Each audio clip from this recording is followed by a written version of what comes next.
Oh, there we go. Yeah. Commissioner Slotnick, are you on? Yes, sorry. It's taking a second. No worries. Oh man, video doesn't want to come on. Well, there we go. Okay. Here we go. Here. Thank you. Fantastic. We'll begin with the pledge.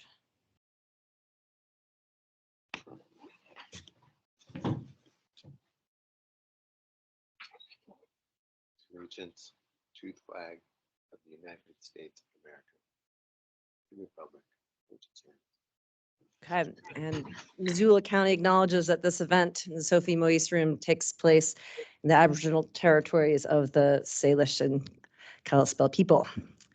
We have one proclamation. The Wildfire Smoke Ready Week. So I will read it unless, Slotnick, do you want to? Please do. Yeah, Okay. Go for it. Whereas wildfire smoke is a serious and growing public health threat, and more scientists learn about the dangers of smoke exposure, the more we need to act. And whereas wildfire smoke causes worsened asthma attacks, decreased lung function, worsened COPD symptoms, increased susceptibility to infectious disease, increased risk of heart attack and stroke, and increased hospitalizations and deaths. And whereas the National Interagency Fire Center is predicting significant wildfire potential throughout much of the western United States in 2022, including in regions that send smoke to our area. And whereas our adopted Climate Ready Missoula plan finds that our summers are becoming hotter and drier, wildfire season is getting longer, wildfire smoke is an increasing risk, and we need to enact strategies to mitigate harm. And whereas wildfire smoke can come indoors, creating unhealthy conditions both outside and inside. And whereas it is possible to decrease the smoke, whereas it is possible to decrease the risk this smoke poses by creating cleaner indoor air spaces and reducing outdoor activities. And whereas public messaging focused on the dangers of wildfire smoke and how individuals can protect themselves plays an important role in individual preparedness during wildfire season. Therefore, be it resolved, we, Missoula County and the City of Missoula, do hereby proclaim July 9th through 16th as Wildfire Smoke Ready Week to inform and educate Missoula County and city residents of the hazard that wildfire smoke presents and how to mitigate it.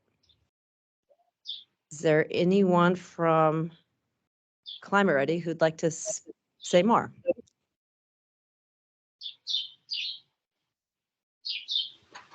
Caroline Bean. There we go.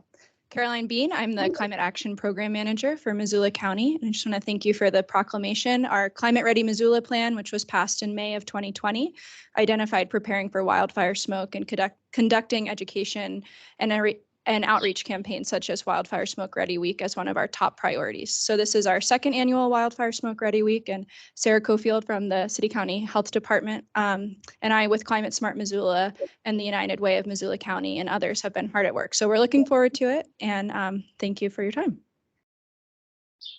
And the next event? So we'll be at the Farmers Market in Missoula this Saturday and the Farmers Market in Sealy Lake on Sunday. And then we have a trivia event at Imagination Brewing on Wednesday at 5:30. We'll see you all there. Thanks so much.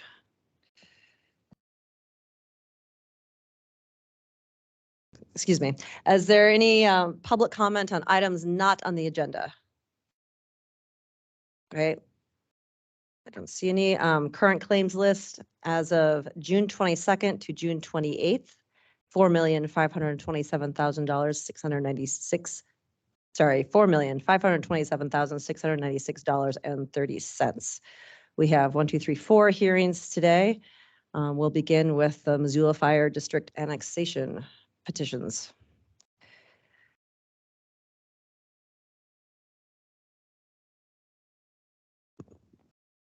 Hello, my name is Patrick, and I'm a property records specialist with the Clerk and Recorder's Office.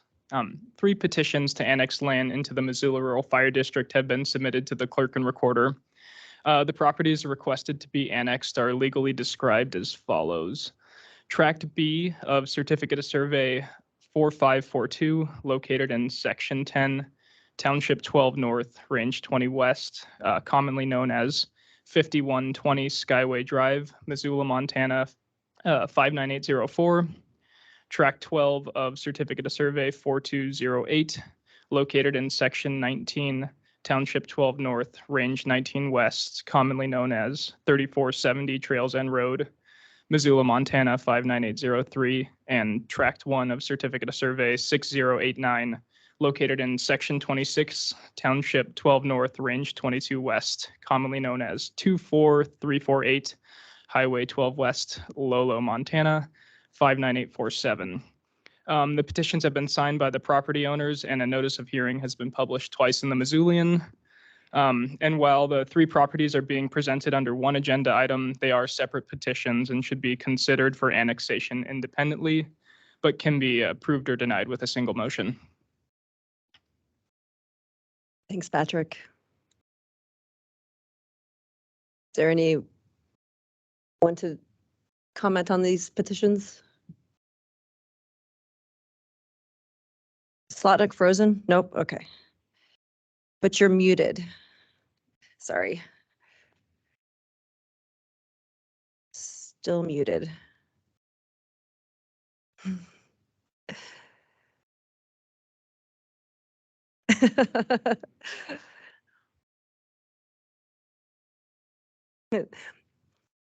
Ewart is suggesting you can write on it. You can sign it. No paper on pen on the farm.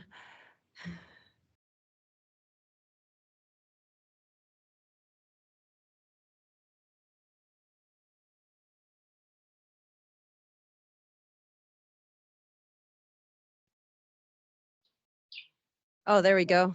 We can hear you now. I just got a note. Violet said they muted me because of the birds. Oh, we can hear you now. I'm on my front porch. So did Chris Newman have anything to say about this? Patrick? Not that I'm aware of. Patrick says not that he's aware of. So no comment from anybody other No than, comment from the fire department. okay, well, The rural fire district submitted the petition on behalf of the property owners, but oh, key piece of info. Great. Well, do we have some motion language? Yes. Are you able to put it up or?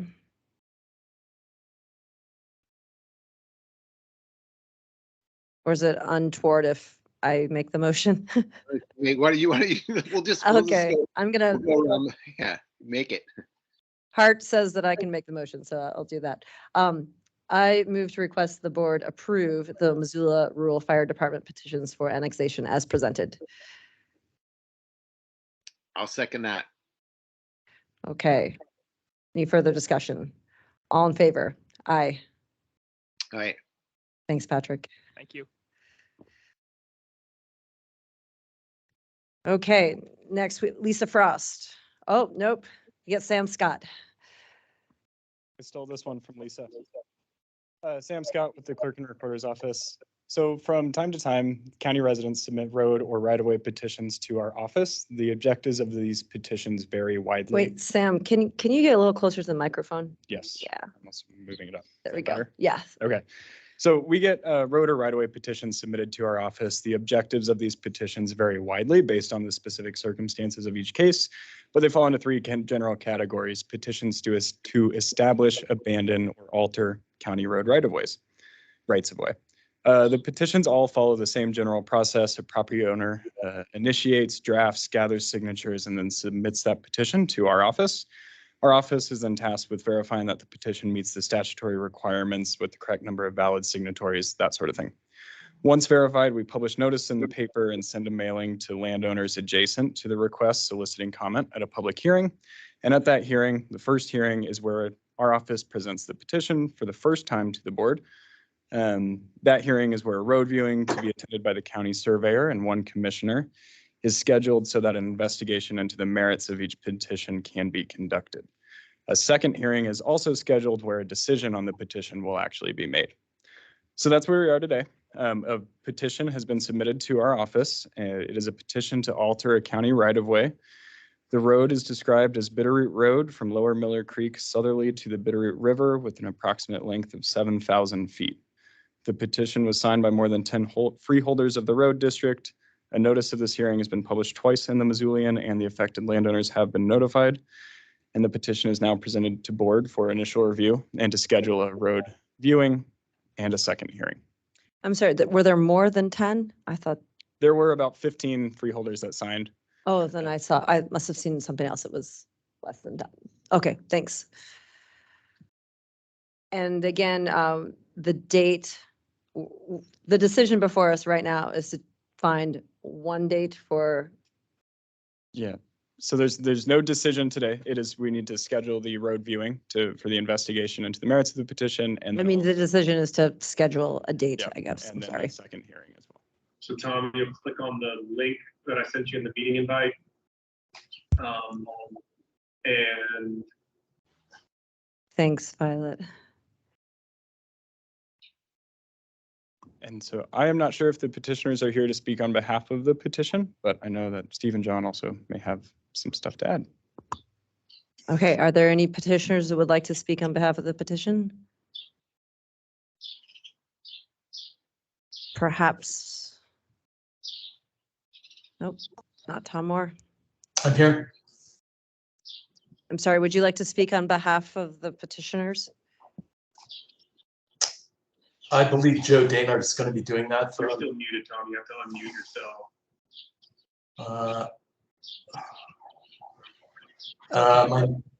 My mute says that I'm not. Am I good? Okay, sorry, Violet, I've been told that Tom's here for another agenda item.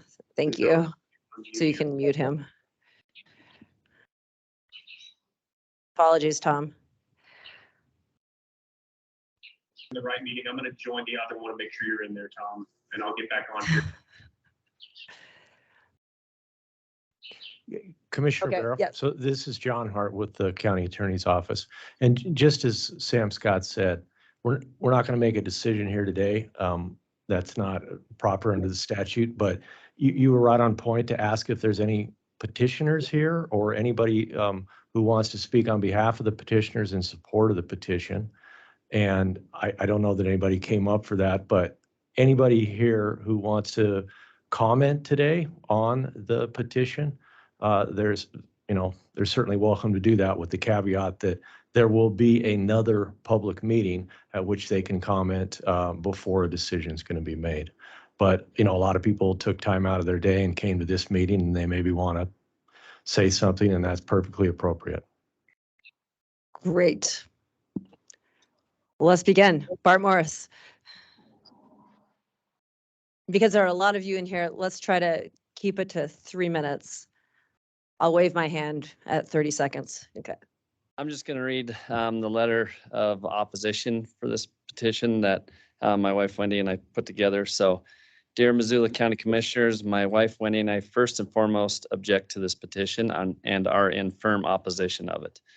We own and run Oxbow Cattle Company. I'll refer to it moving forward as Oxbow, a regeneratively operated ranch and grass-finished beef business that serves our community of Missoula. Oxbow owns a portion of the private road where the county survey suggested to relocate a wagon road that has not been used for over 150 years and cannot be located. If this 150-year-old unknown road was moved to the road that goes right through our headquarters, to say it would change our ranch and way of doing business would be an understatement. This road passes directly in front of our blue shop where we start each and every day. The road, in fact, touches the 20-foot cement pad that leads up to our blue shop. At the blue shop, we have our Monday morning meetings, store our equipment, work on our equipment, and on and on. Just this summer, we have held meetings at this blue shop that have included folks from the Clark Fork Coalition, NRCS, Conservation District, Missoula County Weed District, WSC, FWP, neighbors, and many more. These folks sat in chairs on the roadway and visited about the current conservation work that is being done on our ranch and made plans to do a whole lot more. In addition to changing the way we conduct our daily business, a public road here would pose a large safety concern for us, our equipment, and mostly our dogs and our livestock. There is no safe way to have vehicles travel by our headquarters unless they are paying very close attention and understand all the happenings at our place. It would only be a matter of time until a dog was ran over or a piece of equipment was ran into. As the road travels south through our property, you enter through a gate into our what we call the lane pen. This is an area that encompasses a road where we pen young, sick, or other livestock. They have access to shade, grass, and water in this pen, and it is a critical part of our corral system. In the winter and early spring, you will find hundreds of cattle using this lane to access water in our corral system. If this road were made public, it would entirely disrupt our management and would again put our livestock at risk. We actually have had a cow hit on a 2-track road like this on one of our leases to the south. The cow's leg was broken. We had to put her down, and we incurred the emotional stress as well as the economical stress of losing that animal. Because this is the center of our ranch, we sometimes have 7 gates that cross this road and need to be opened and closed to pass through, and that's at one time. Other concerns we have is, one, devaluing our property. We already did this in the name of conservation by placing our place in a conservation easement with Five Valleys Land Trust in 2017. It's not like this is a public road on a remote part of a Montana ranch. This road goes right through the heart of our place and right in front of our buildings. And it would continue to go right in front of one place we did save for a building site where we could potentially build a home someday. Number 2, a public road would negatively affect our ability to regeneratively manage our agricultural land by dividing our place in 2. We are currently working with many partners on regenerating Miller Creek and improving the infrastructure of our ranch. We have been awarded funding to carry out the Lower Miller Creek Riparian Health Tip from the NRCS. A public road through the middle of this changes everything. The 38-acre tract of FWP land, the FWP parcel that this would access, already has access. It isn't like this is a chunk of land that has no access. It already has float-in access as well as drive-in access off Highway 93. There are 4 river accesses already close. One at Oral Zumwalt Way, which where we live, and we get to experience what it's like to have a access in your neighborhood. Access up a Highway 93 right across from our place, and the new bike path, and then Buckhouse Bridge 3 miles down the river. 5, allowing driving access to the FWP parcel would have negative impacts on the resource, as it is only a 38-acre tract. Alone in the last year, we have documented wildlife using these lands, including wolves, wolverine, elk, black bear, mountain lion, both whitetail and mule deer, coyotes, wild turkeys, neotropical migrants, waterfowl, and many more. The list of animals that use this area tells you how important a wildlife corridor this area is, and public access would remove wildlife security for this area. The county and FWP currently do not have enough resources. This is number 6. The county and FWP currently do not have enough resources to manage the existing accesses to the Bitterroot River. This access would be within 2 miles of the city of Missoula and would incur heavy use. 7, public access brings the entire public, the good, the bad, and the ugly. With our ranching operation, and our honor system store, we feel that opening access to this area will bring more unwanted visitors, increasing our thefts and vandalism, resulting in change in our business model. 30 seconds. I'm not going to get through all this, Commissioner Vero. Do you want me just to submit it to you and you guys can read it over? Absolutely. And do you have a concluding sentence or? Yeah, I'll read the end of this here. And then I have 2 other letters, one from Chris Mayhews of Western Sustainability Exchange that he wanted me to hand in, and then also one from Josh Gartner. As you can see, we have a lot of concerns with this petition and view it as having very negative impacts to our livelihood at Oxbow Cattle Company.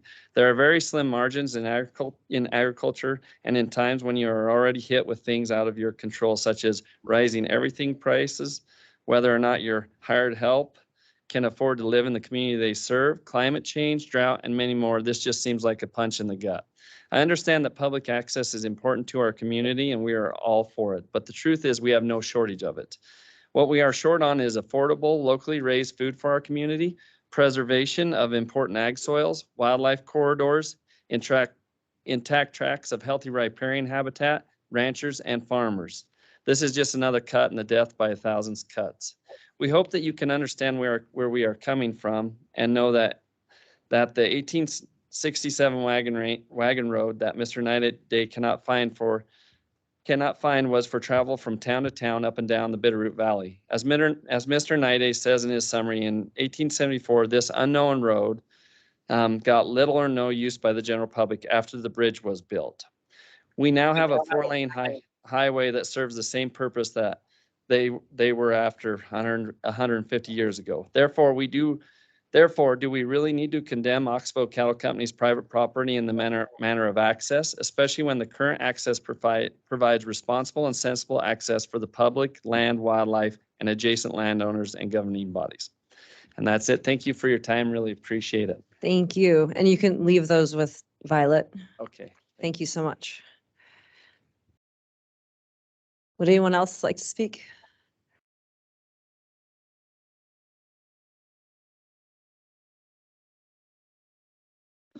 Hello, my name is Ruben Fry. I am a Missoula resident, outdoorsman, conservationist, and public land user, and I'm firmly against the petition to put this road in as a public land user, really. As Bart was mentioning, there's already access to the areas where we're proposing access. You can access it all the places he mentioned, which I would go over again, but he said them.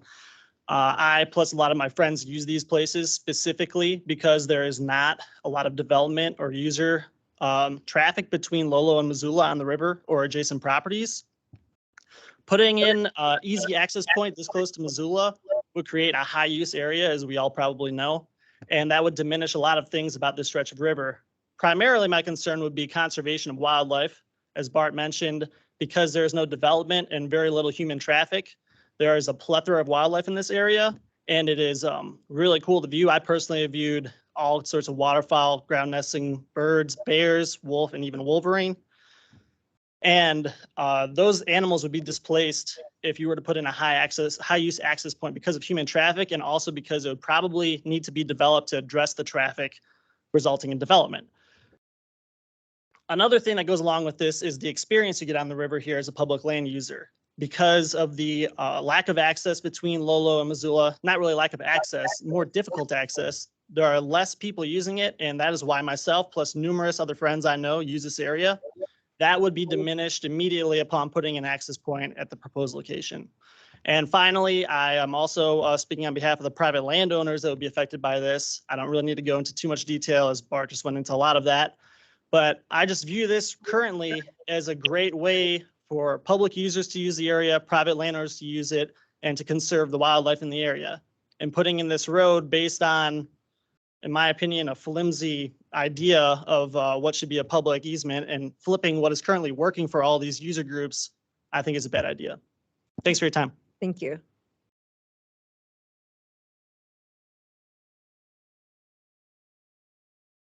Hi, my name's Jeremiah Peterson. I'm a resident in the area, and I'm firmly opposed to this.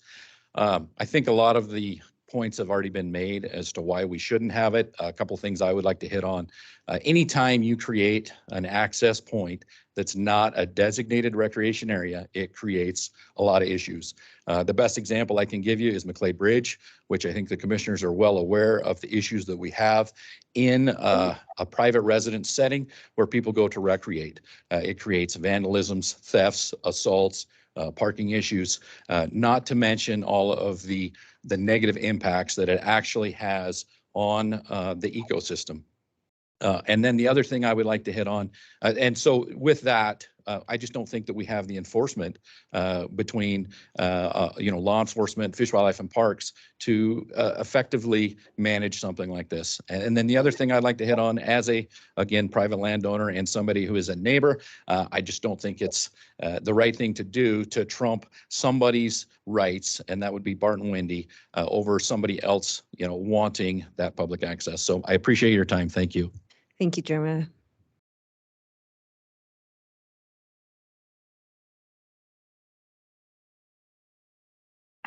Hi, excuse me. My name is Jay Palmatier, and I'm one of the Signal and my wife, Heidi Davis's firm opposition to this idea. We live on Oral Zumwalt Way. We live adjacent to the access that is currently there. The previous gentleman talked about all the problems over at Kona Bridge. Ours are the same. The county has done a nice job in the last year or so trying to mitigate some of those, and I'm glad for that. But I see this new plan as only increasing the traffic to the Earl Zumwalt neighborhood that has this very small half-acre plot that serves mostly as a boat access, but people use it for recreation. They use it as a beach and so forth. The difficulty I think that'll occur is this will be a shorter route down to another takeout point. So you get more and more floaters because they can't row, et cetera. And I think it's just going to increase the problems that we have there, the parking, vandalism, lack of respect for neighbors' properties and so forth. So those are my personal things how it would affect me and my family. But in addition to that, I think we need to look at the effect on Oxbow Ranch. This is a company that has done some very nice things for land use in Missoula. They've taken their time, they've taken their effort, and they are stewards of the land in a very positive way. And that's you read the Missoulian, you look at what the other environmental organizations and land or use folks talk about with them and how they highlight what they do. To do this, to cut into their land and make it much more difficult for them to run their operation, much more difficult to be a steward of the land, just seems to me completely absurd. And just frankly, as I think as Bart pointed out, dangerous to him, dangerous to his dogs, who are pretty cool dogs, by the way, and dangerous to the cattle. I hope you'll reconsider this. I know you're not making a decision today, but keep it in mind, and I hope you decide against the petition. Thank you. Thank you, Jay.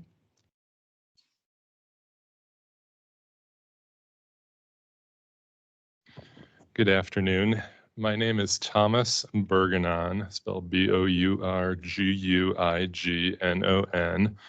I'm here as an authorized representative of a nearby landowner called Big Hill Property LLC, which owns property just adjacent to the FWP tract and David Mead's tract. Arguably is an affected landowner, but wasn't listed as an affected landowner on the petition.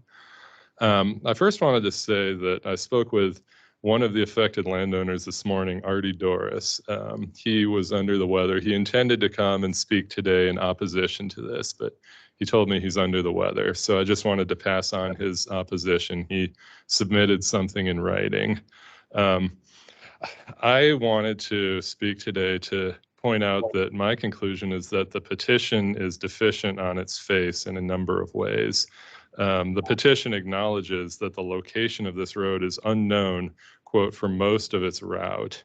I don't believe there's sufficient evidence that a county road ever existed here. And I don't think that in the event of litigation, the county would succeed in arguing that a county road, in fact, had been established in the 19th century or since then. Furthermore, the petition incorrectly states, without any real evidence, that there would be no cost to the county in doing this. And finally, the petition doesn't say anything about the statutory language that a petition to alter a road or establish a road needs to show that there is necessity and advantage to doing so. It doesn't say anything about that. I don't think there is necessity or advantage here for the county. None of the affected landowners are consenting to this. My understanding is Fish, Wildlife, and Parks is not going to speak up in support of having a public road lead to its parcel. I think that silence is very noteworthy. And as we've heard today, almost all of the affected lands are subject to conservation easements, and the county and Five Valleys Land Trust have worked together to establish conservation values for important wildlife and plant habitat in this area. And the public access here would adversely affect that. Thank you very much. Thank you, Thomas.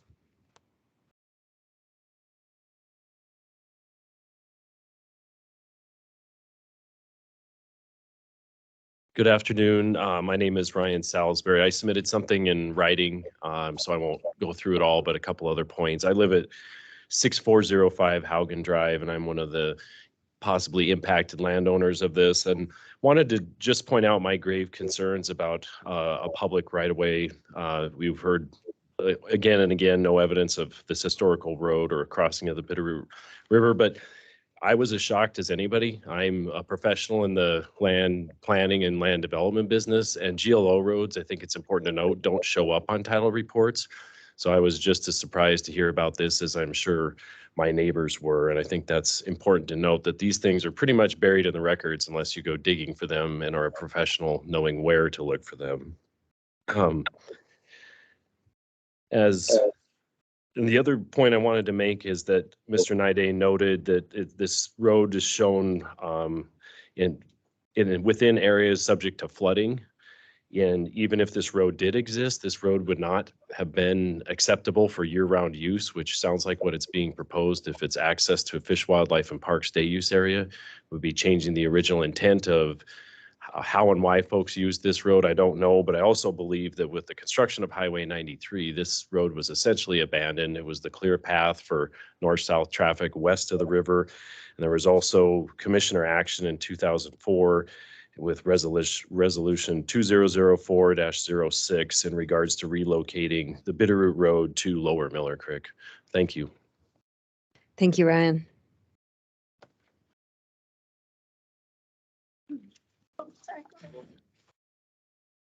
Hi, I'm Bonnie Buckingham. I'm the Executive Director of the Community Food and Agriculture Coalition, and we're here to ask you to deny this petition when it comes up for vote.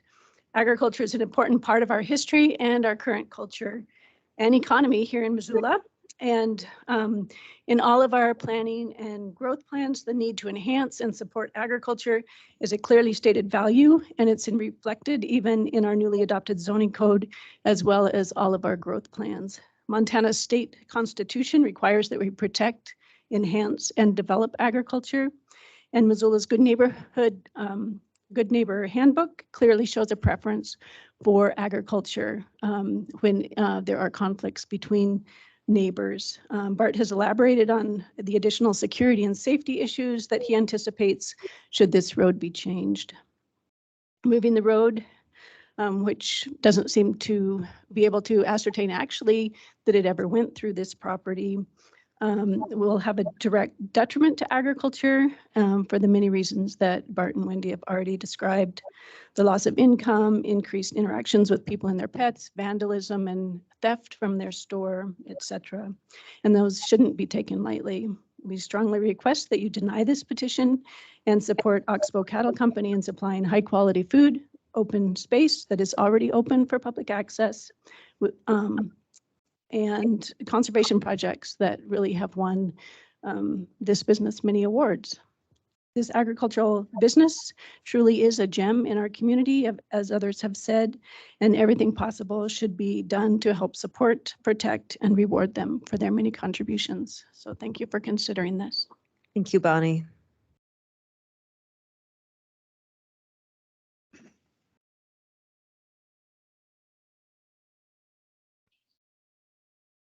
Okay, good afternoon. My name is Thomas Albrandt. I am a landowner along the Bitterroot River on Earl Zumwalt Way. I'm also a consulting geologist. My specialty is geomorphology. I have submitted a report both in paper form and digitally to the commission, and I appreciate your attention to that. My opposition to this petition is based upon surface land usage concerns about the 100-year floodplain that this proposed road, which is poorly documented. I can find no geomorphic, which is surface land usage using Landsat or ground truthing of the area. And it's a proposed either 4,000 or 7,000 foot right away across a 100-year floodplain. The surveyor report could not identify the petitioned road right of way, could not identify any roads across the area. The petition itself says the precise location is unknown for much of this route. I think it's detrimental to an impaired watershed in 100-year floodplain. Impaired, and I've done some research on the Miller Creek watershed and the restorations plans. These are all in the report that I've submitted with you. The Miller Creek area under a 2008 EIS, environmental impact statement, says it has designated this area where the proposed road and alternate occur as a 100-year floodplain zone AE and a 100-year floodplain zone AE. So it's a dangerous area. The Bitterroot River has 3 flood hazard zones, AE, AO, and XO. AE is the most serious of which. And their comments are about the EIS for the Miller Creek area, Lower Miller Creek specifically, which is the terminus of this tributary that comes into the Bitterroot. These lands are considered to have value for wildlife habitat, for filtering pollutants from runoff, and for preventing erosion. The city of Missoula and Missoula County have adopted floodplain regulations that restrict land use within these areas. Zone AE corresponds to the 100-year floodplain. Within this zone exists a floodway where the water is likely the deepest and fastest. This area should be kept free of obstructions to allow floodwaters to move downstream. Placing structures in a floodway may block the flow of water and increase heights. The remaining portion of the 100-year floodplain is referred to the floodway fringe. All of this roadway and alternate are in this.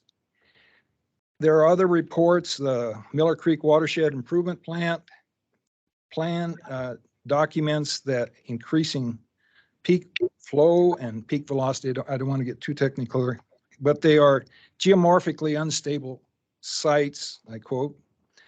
And in the Miller Creek Comprehensive Plan Amendment of 2008 in the EIS 30 seconds, report. Thomas. Okay. The Miller Creek Basin has severe limitations where the creek enters the Bitterroot River, where the most sensitive soils, river wash, and zero fluence are dominant. In other words, it will have a very negative impact on this flood zone, 100-year flood zone, the construction of roads, the construction of fences, the access of people. I am opposed as a landowner in the area to this proposed right-of-way. Thank you. Thank you.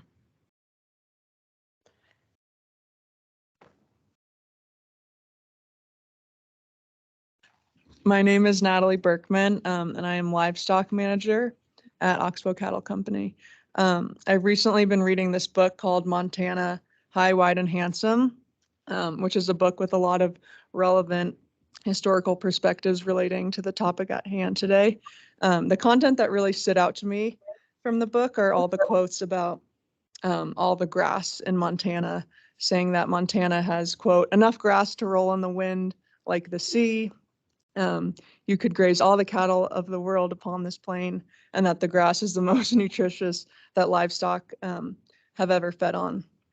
All that to say, it's really wonderful to work for people who are holding on to and trying to preserve a really rich piece of our state's history, both cultural and ecological. The recreation outlets in Missoula County are endless, but the agrarian opportunities are few and far between.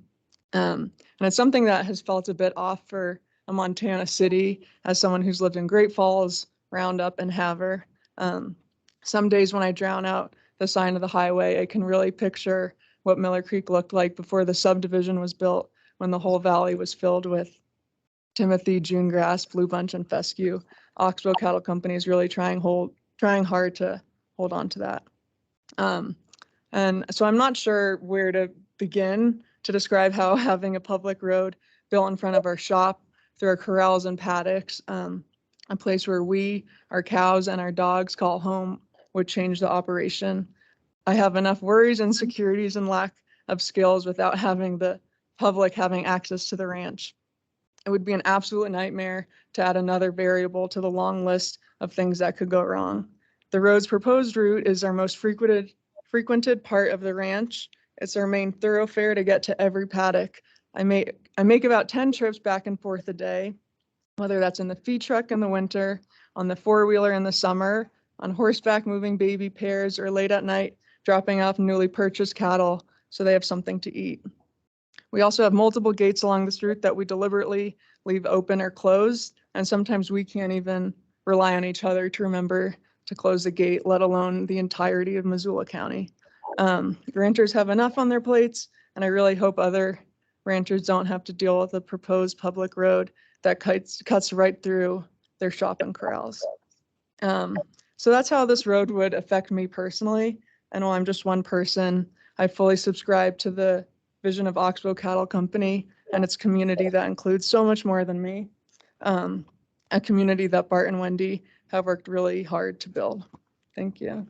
Thank you, Natalie.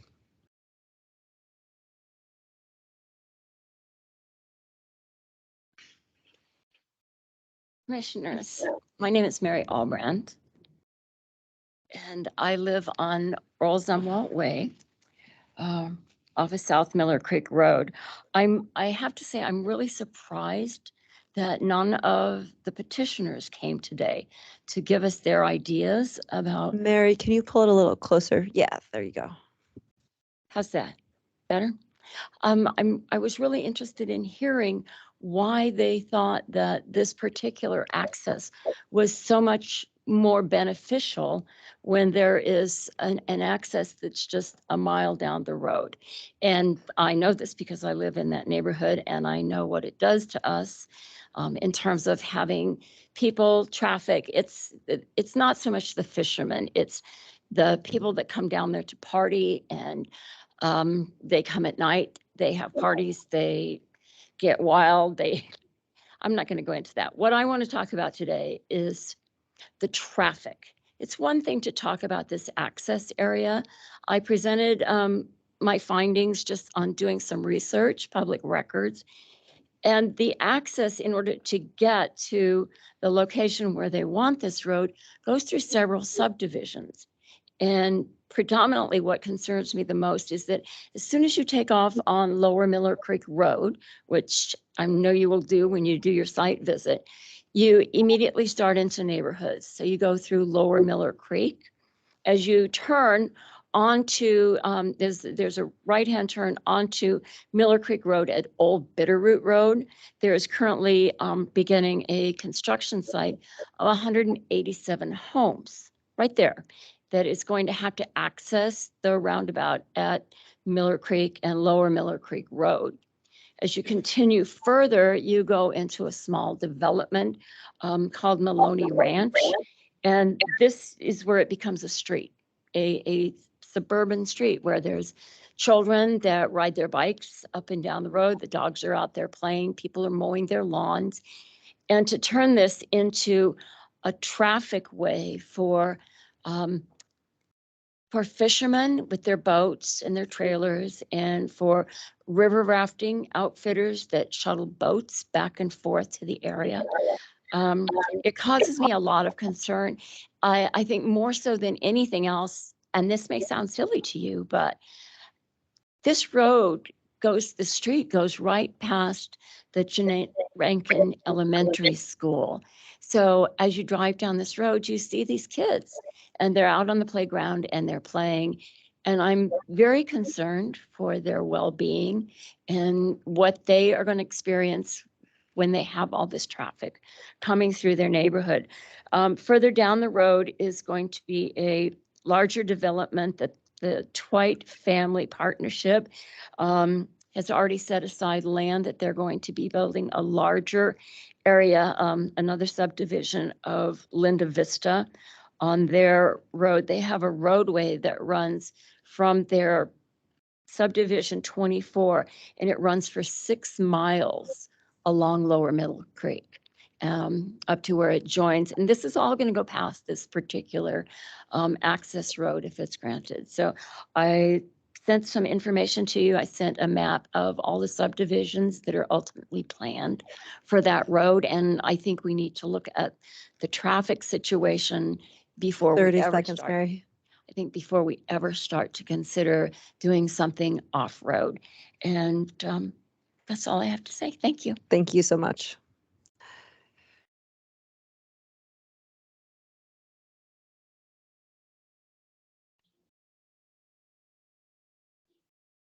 My name is Dave Mead. My wife Marilyn and I own the property that this road would terminate in if it was altered.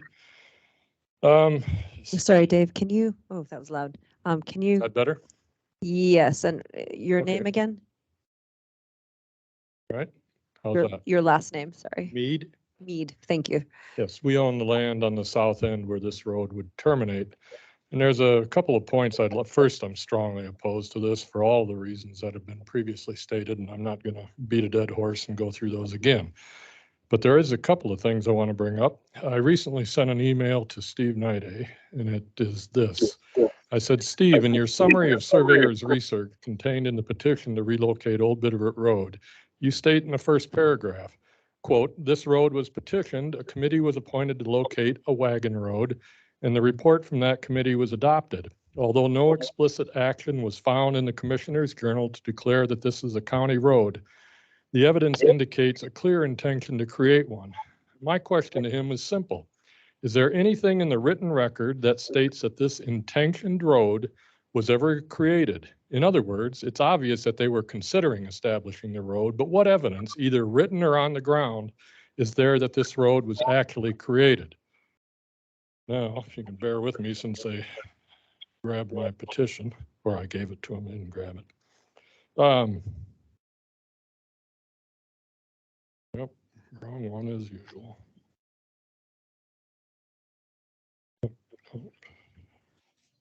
I apologize for this. Oh, here it is. In his response, there's one sentence that stands out above all others. He said, there is not one concise statement by the commissioners declaring that the petitioned road to exist, period. It's a speculative item whether that road was ever created or not. Yeah, they petitioned it. Yeah, the commissioners at the time evaluated it and approved it. Yes, they drew plats, but there's not one speck of evidence that anybody can find that that road was ever in existence. So you're trying to move something that may or may not have been there. And the second point I'd like to bring up, I know Artie Doris was going to bring this up, but he's not here, so I'll bring it up for him, is resolution number 2004-006, where the commissioners abandoned the road to move it to Lower Miller Creek Road. The conclusion of that was, now therefore be it resolved that the GLO road surveyed by Baker in 1870, noted as the Bitterroot Road and the Bitterroot High Water Road, and the road shown as a Missoula County Road Plat Book 1 road located in sections, and here's the key point, sections 11 and 14, Township 12 North, Range 20 West, County of Missoula, State of Montana, be altered to Lower Miller Creek Road right away as shown in the Maloney Ranch Phase 8 subdivision and the shown attached Exhibit A. They abandoned in section 14 as of this resolution right here. Section 14, if this road ever existed, section 14 is critical because it takes where it would have passed through the Morris's property and the northern part of our property. That road was abandoned. So how can you alter a section of road that's already been abandoned? There's no way to connect to the piece. If it existed, the piece that remains cannot be connected because the northern part was already abandoned by this resolution.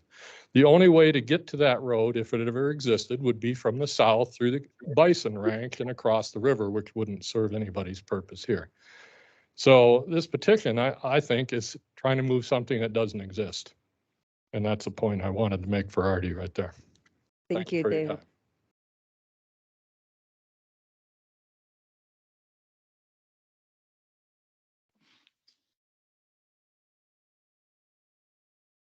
Hello, I'm Amy O'Hoyt. This is my daughter Jolie, and just a few comments because nap time ended early. I work with Oxbow. I help them with business management, so customer outreach, anyone, our restaurant customers, our direct customers, and everyone here has made some really good points. The only thing I'd like to add quickly would be just the advantage that Oxbow Missoula, that Oxbow makes for Missoula is possibly outweighs the advantage of this access to the right of way for this river. The amount of food and beef that we supply for the community has greatly increased just in this year alone with inflation and rising food costs. Weekly, I see more customers reaching out to us, and as you may be aware of, it's not high profit margin to be in ranching. So this would greatly impact us on a business sense, and I believe would negatively impact community of Missoula. Thank you. Thank you, Amy.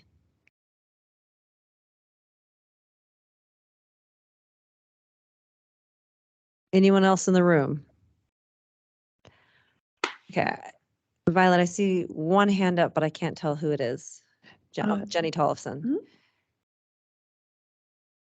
Hi, thank you. Can you hear me? Not very well. I'll Let me try turn it up talking one up second. at my microphone. Can you hear me better? Yes. Okay. Go ahead.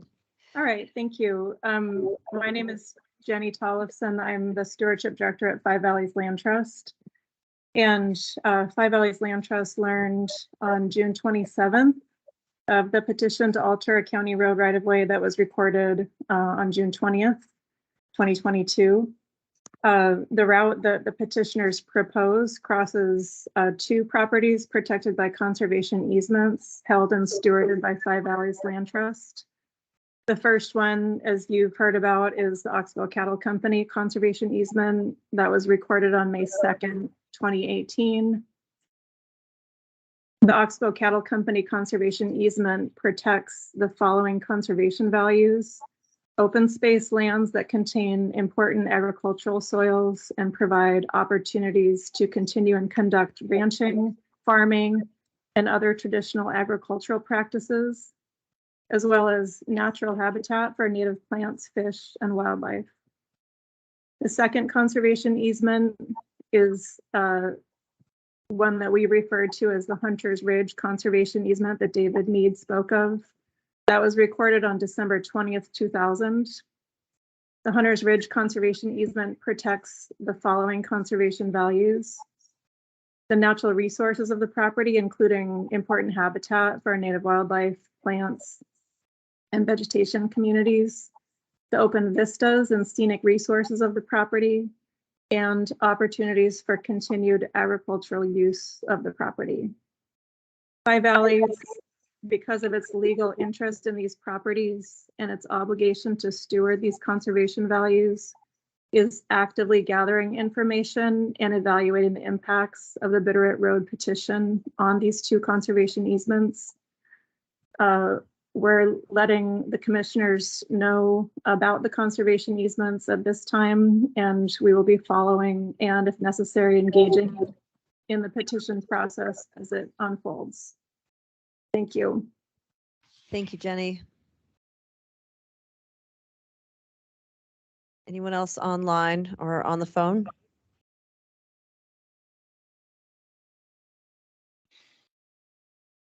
Okay. Yeah. Go ahead, Josh. I say whenever it's appropriate, I'd like to. Go ahead. Okay, so first I want to apologize for not being there in person. I'm away this week. Away actually just means working on a farm all week here in Missoula County. So I'm beaming in rather than being there in person, though I wish that I could have done both. Next thing I really want to say, and I'm going to repeat this a couple times because it's so important to me. This is not a county project. This is not a county project. This is not a county project. Mr. Mead said, what you're trying to do here, we are not trying to do anything other than responding to this petition. And we will set a date because that's what we're obligated to do. That is not evidence of our sympathy for the petition. That instead is just evidence of us following the statute. That's what I wanted to say. Thank you. Okay, Steve or John, what's our next step? We need to set a time for, is it your turn, Commissioner? It is. Okay, for you and Steve Naide to go down and take a look at the petition that's been presented to the county. And others are welcome to join in. because there's only one commissioner and the statute itself prohibits more than one commissioner. I'm probably the only one in this room who cares why it's only one commissioner. But I read something some time ago where 100 and so years ago, this was a way for county commissioners to get paid, is to go and view roads. And, I mean, this is back in the day when a lot of roads were being laid out, and it was a way to bolster your income. And apparently that was abused. And so at some point in time, the legislature said only one commissioner gets to go on these investigations. So that's why one and only commissioner gets to go on this particular investigation. Okay. I would like to attend that meeting if I'm available. And like I said, the public is welcome to join too if they're available. So we'll let's set a date. You're gonna set a date in real time. We actually have the dates ready to go this time. So the viewing, I think, is, Steve, am I correct that it's not going to be done in actually at the site? No, the viewing will be it'll be in the general area of where this road is being proposed to be altered. What's the date? Yes, I'm sorry. just because you have this confused look on your face. That originally the plan was not to go on site for the initial viewing. John has counseled that we should in fact go on site for the initial viewing. And when I say initial, the reason I'm saying initial is there has been a discussion about a future site visit with all of the commissioners, because they do wish to be on site and see firsthand the area in question. That's separate from what we're trying to establish today. Today is the initial viewing for yourself, myself, and hopefully John can attend. And anyone else. And just for the record, this is required by Montana Code Annotated 7-14-2603. This is the investigation that we're going to do. We're going to follow what the legislature has told us to do when we receive a petition like this. Sorry for my confusion, but it holds the viewing is going to be Tuesday, July 26th at 3 o'clock, starting at 3. And then the second hearing is going to be the commissioner's public meeting on Thursday, July 28th. Thank you so much. Good work, Violet. Okay, there's nothing else. We'll move to Dairy subdivision. Oops, I'm sorry. Anyone here that would like to attend that initial viewing, could you please contact me? There we go. Okay. Or the commissioner's office and let them know that you'd like to attend. That'll give us a better handle on how many people are going to be there.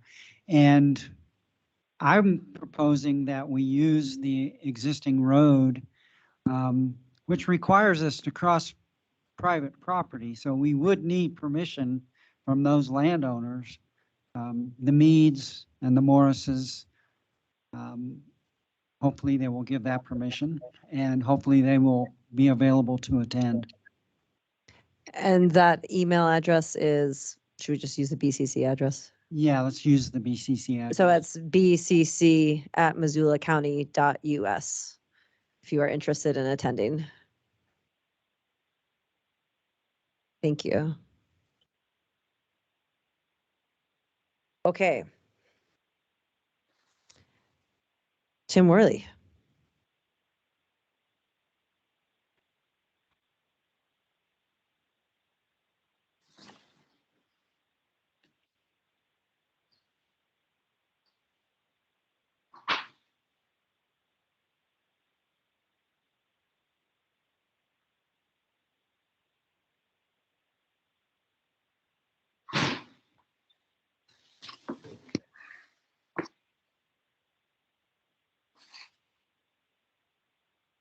Okay, for the record, I'm Tim Worley with Missoula County Community and Planning Services. And this is the Dairy subdivision, a proposal by TITAM LLC, represented by PCI for 14 lots on roughly 10 acres in target range.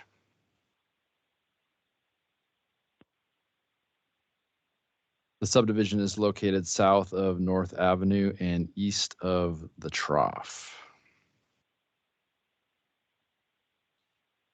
So if you look at an aerial photo of target range in general, and you think of target range as being framed by Clements to the west, South 3rd Street on the north end, Reserve Street to the east, and then South Ave on the southern edge, this 10 acres is kind of in the southwestern corner of that box, if you will. And then if you center it a little bit more, you include lands such as Macaulay Butte, the Bitterroot River, Fort Missoula to the east, and Big Sky High School, DNRC, Seed Orchard, etc. So the zoning on this property is CRR2 residential with a density of up to 2 homes per acre. This subdivision amounts to about 1.41 dwelling units per acre. Lots range in size from roughly 12,000 to 22,000 square feet, but there is one lot in the southeastern corner, lot 14, that is proposed to be in excess of 87,000 square feet, and it is intended for potential future development. New zoning applies as of July 1st, and that would have a half-acre minimum lot size. This would be a residential zone. The subdivision as is would be subject to the older CRR2 zoning, but any division of lot 14 in that southeastern corner would be subject to the half-acre minimum lot size. So growth policy amendments that apply to this project include the 2019 Missoula Area Land Use Element and the 2010 Target Range Neighborhood Plan, both of which recommend residential uses at up to 2 homes per acre. In the Target Range Neighborhood Plan, this area is designated as Target Range Central. All of Target Range was evaluated for appropriate density back in 2010. And there were certain areas that were recommended for down zonings essentially, and that includes this area here and closer to the Clark Fork River. But Target Range Central, which includes this 10-acre property, was not recommended for any sort of density reduction, and thus the half-acre minimum lot size that you see in the new zoning. So again, another aerial view of Target Range. And we are right in this area here, east of the Trough. Here's Target Range School. This was a former dairy operation, which included cattle grazing. It does have prime farmland soils, but state statute does prohibit farmland soils in consideration of whether or not to condition the development or to deny it. There is an irrigation ditch that proceeds through the property. This is in the Missoula Irrigation District. And there's a box culvert proposed under what's called Betty Jo Lane. There's also irrigation water proposed to be distributed from a lateral on the northern edge of the property. And Ron Ewart from PCI sent me this graphic that shows how irrigation is proposed for essentially lawn and garden purposes on the property. So we have a number of recommended irrigation conditions, including review of the irrigation water distribution system, review of installation of that box culvert under the planned road, one of the planned roads. Also review of plans to line the ditch. The developer would like to line the ditch so as not to cause any issues with homes on the property. And there's a recommendation for a perpetual easement for the offsite portion of the irrigation facility. So that would be right up in here on the northern edge, because this 5-acre property is not part of the subdivision. So at planning board, a recommendation was made from PCI to actually strike some language in condition number 16 regarding final inspection of the lining of the ditch. And it's something that we felt we could support, and planning board also supported it as part of the main motion to recommend subdivision approval. There are a couple county standard roads that are proposed as part of the subdivision. These are proposed to be paved roads, and they're also proposed to have county standard sidewalks on both sides of Betty Jo Lane is the westernmost road. Those are 5-foot sidewalks on both sides of that road. 5-foot sidewalks are proposed on both sides of Dale Court, the shorter cul-de-sac, and then an 8-foot wide sidewalk is proposed along that east-west portion of Betty Jo Lane. I should note there's also an asphalt pathway proposed to connect this subdivision to the walkway along Clements Road. And I wanted to illustrate how that might play out. This right here is North Avenue. The subdivision is off to the right-hand side of the slide. And here's the Clements Road pathway. This is a slide viewing to the north. So folks from the subdivision could either proceed north, or they could cross this crosswalk here and then proceed south along the Clements Road pathway. And this photo is a little bit old, so folks who live in the area recognize that there's actually reflectors that separate the pathway from Clements Road in a much more visually striking way. And eventually, about a third of a mile away is Target Range School, and you can also access this paved pathway along South Avenue. So we do have conditions related to review of all construction, whether that's roads or walkways, as well as review of storm drainage in the subdivision. There is an off-site community water system proposed. It's on that 5-acre parcel immediately to the east. It will have a maintenance agreement, and it does require an easement for water distribution, and that easement is right here. And we're recommending that a perpetual easement be filed as a separate document, since again, this 5 acres is not part of the subdivision.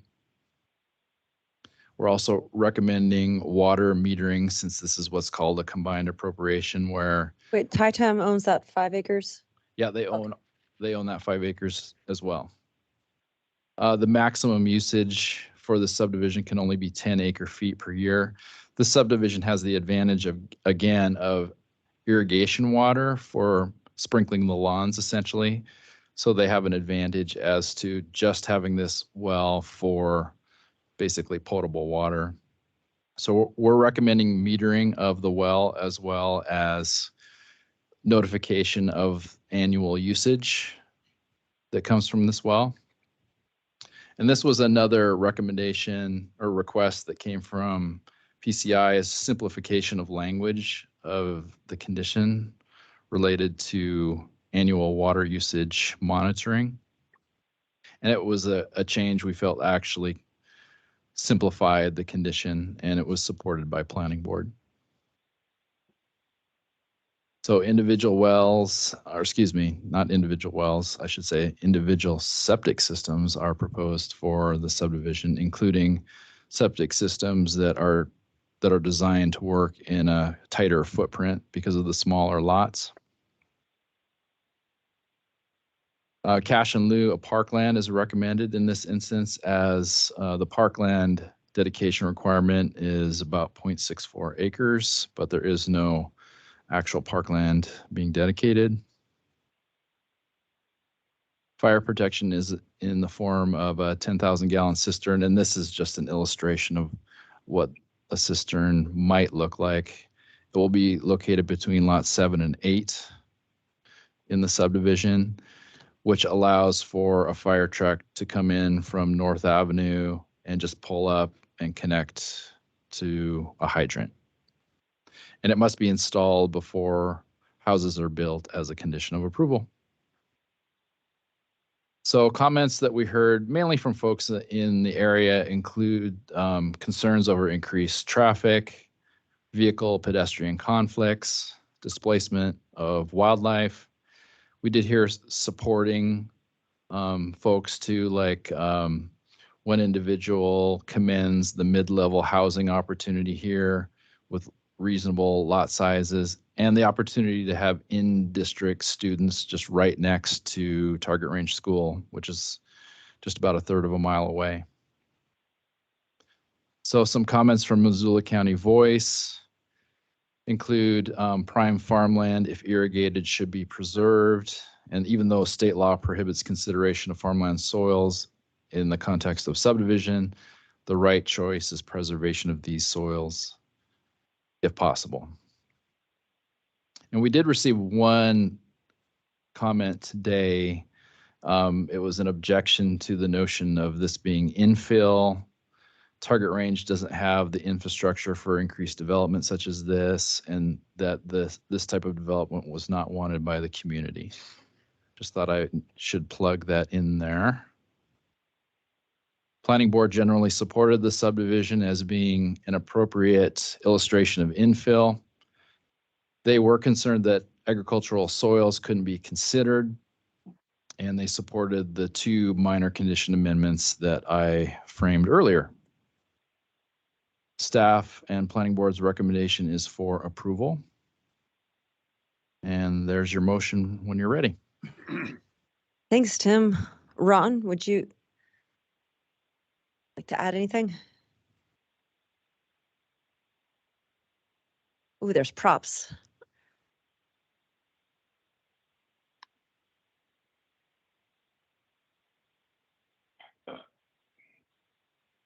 Katie, can you see what you need? Are you okay? Yeah. Good afternoon, everyone. My name is Ron Ewert with PCI. First of all, I'd like to thank Tim and Bailey for all their hard work and time on the review of this project. We are in agreement with the recommended motion and conditions of approval as came out of Planning Board unanimously. So Tim went over the specifics, and I'd just like to quickly go over some of the general highlights. Our first consideration, here's a little mock-up of the subdivision, which you've already seen, but this one's colored. So our very first consideration was, well, we don't want to cross the ditch within a lot. I mean, we don't just want to have the ditch and the easement crossing a lot. So there's not a lot of ways you can do this, but the way that this is drawn does accomplish that. It makes it a very livable development. And this way we kept the lots, reasonably sized. So the average lot size is almost 17,000 square feet, which is a pretty good sized lot. I think this will be a nice subdivision. It'll be a desirable place to live. There's a need for housing at all levels. And I believe that this particular subdivision will help to maintain or perhaps help to elevate property values in the neighborhood. There'll be a strong homeowner association that will have strict covenants to go by. There'll be landscaping requirements and architectural review of all the new homes. As Tim mentioned, it does meet all of the Missoula County zoning and subdivision regulations. Even with the new regulations, something like this could be done because the lots can possibly be less than half an acre, but we haven't designed the rest of this as of yet. I'd be glad to answer any questions you might have. Thanks. I don't have any, but maybe before we start, Josh, is there anyone? There's no one else in Sophie Moise. But is there anyone online who'd like to comment on this or on the phone?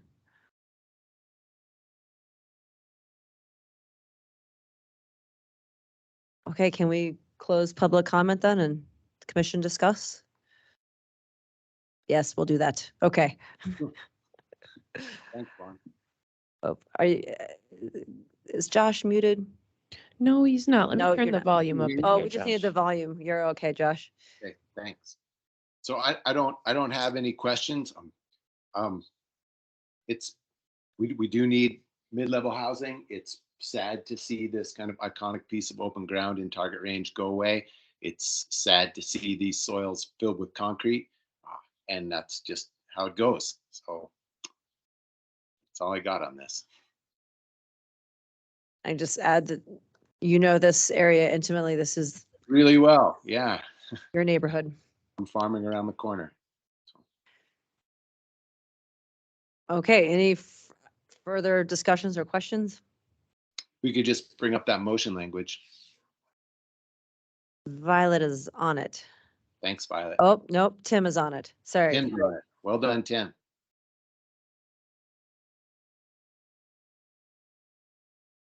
All right, I would move approval of the dairy subdivision based on the findings of fact in the staff report and subject to the recommendation conditions of approval as amended.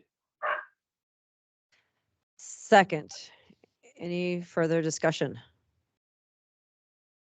Okay, this is sad and also pretty cut and dry, so appreciate that, Ron.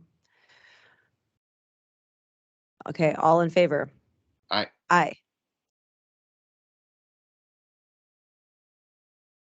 Our next one, Tim, you have Clearwater Meadow subdivision.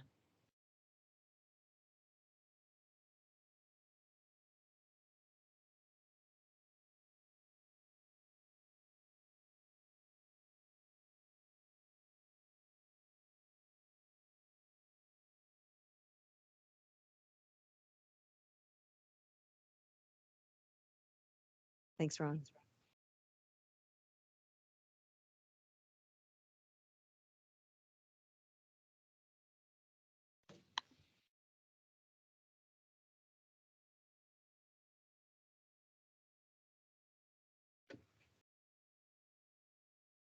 All right, Clearwater Meadows Ranch is a proposal by John Richards, represented by IMEG. The proposal is 20 lots on about 200 acres, about 1 mile west of Clearwater Junction. This property is roughly 15 miles south of Seeley Lake, 38 miles east of Missoula.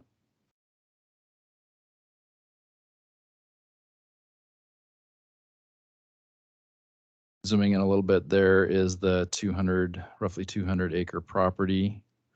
You can see its proximity to the Clearwater River and Clearwater Junction. This is an unzoned property. The proposal again is for 20 homes on about 200 acres or slightly more dense than 1 home per 10 acres. The Seeley Lake Regional Plan designates this location as very low density residential, recommending about that same density at 1 home per 10 acres. So this is actually a portion of the land use map from the Seeley Lake Regional Plan. And the property in question is right here. This brownish color here is more of that very low density residential recommended overlay.